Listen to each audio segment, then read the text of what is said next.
World IBD Day is this week. We're talking with researchers about how environmental factors are causing an increase in these diseases.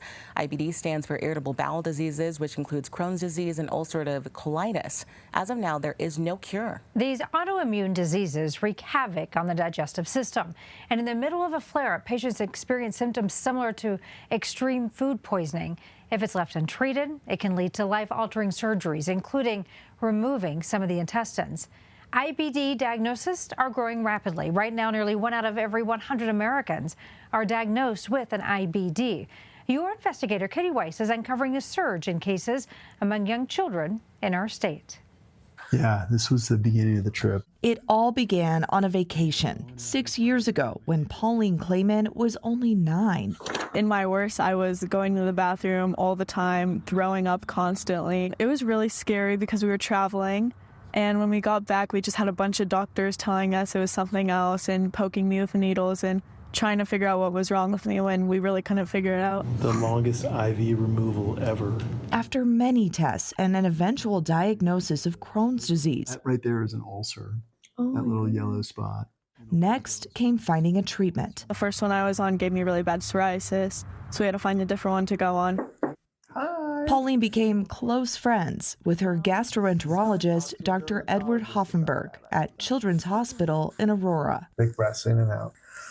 He says he's seen a huge increase in IBD cases in children. The severity is greater, and they're presenting younger and sicker. Diarrhea, bleeding, not growing, vomiting, and then others can show up a little later with more of the non-traditional stuff. So they might have skin things and joint things and looks like food allergies. CU Anschutz researchers found environmental factors are becoming more common causes. Why do you think that might be? Things in the diet, in processed foods, or use of antibiotics, and so on that might be triggering, but it's still unclear what the fundamental issues are that are driving this increase. Health reports show the number of people nationwide diagnosed with IBDs has surged by about 800,000 cases since 2019, and current treatments on the market are extremely expensive. Often $10,000, $20,000, $30,000 a year.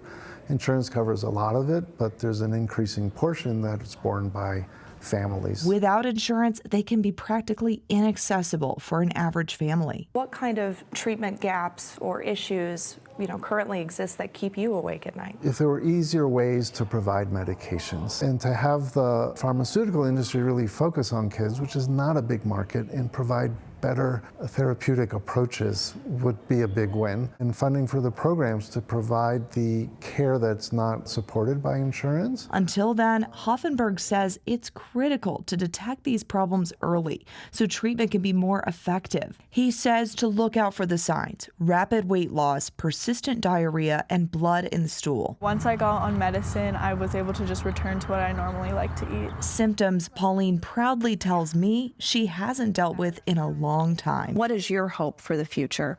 I really hope that maybe one day you find a cure, but if not, I really get excited about the pills options that are coming out recently, because it's just much easier than having to inject yourself with a needle or go to the hospital. Now she's planning a new vacation of her own. 26 days backpacking in southwestern Colorado's backcountry this summer. And this time, Crohn's won't get in her way. Keep your head up because there's always the light at the end of the tunnel. It does get a lot better.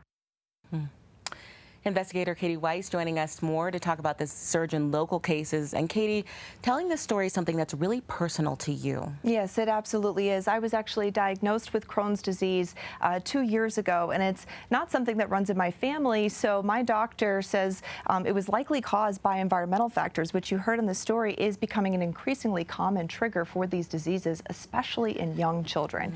And I really remember how scary of a time it was for me. And with this being a disease that affects digestion, digestion, you know, sometimes it can be embarrassing for people to talk about. And so I wanted to tell this story to really elevate and normalize the conversation around IBD, and just to really help others who might be dealing with it or maybe feel like they're suffering in silence. Do you mind sharing some of your symptoms? Yeah, so I feel like I had issues for a long time before I actually sought treatment.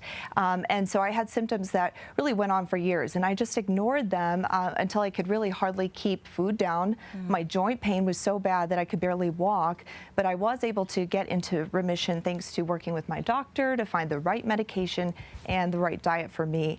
And now I take an injectable, it's called a biologic type of medication that I inject myself once every 8 weeks.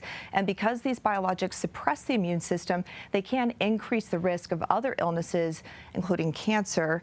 So that's something that I have to continue to monitor. And researchers tell me that there are a lot of studies right now, though, that are examining better, improved versions of these types of drugs that could be in pill form and also could potentially have less risk. Katie, thank you so much for your vulnerability, for being brave with us today, for sharing all that. Yeah. Talk to us about some of the resources for people who are battling this. Yes, well, as I mentioned, there's a lot of research that's going on right now, and so that's a really good sign. And of course, I'm also putting a link for several resources on our website, cbscolorado.com. You can just click on the story, and you'll find information about all sorts of new studies, local support groups, and even how to participate in some of that research that I mentioned. How are you feeling today? I'm feeling great. Good. I'm excited for dinner time.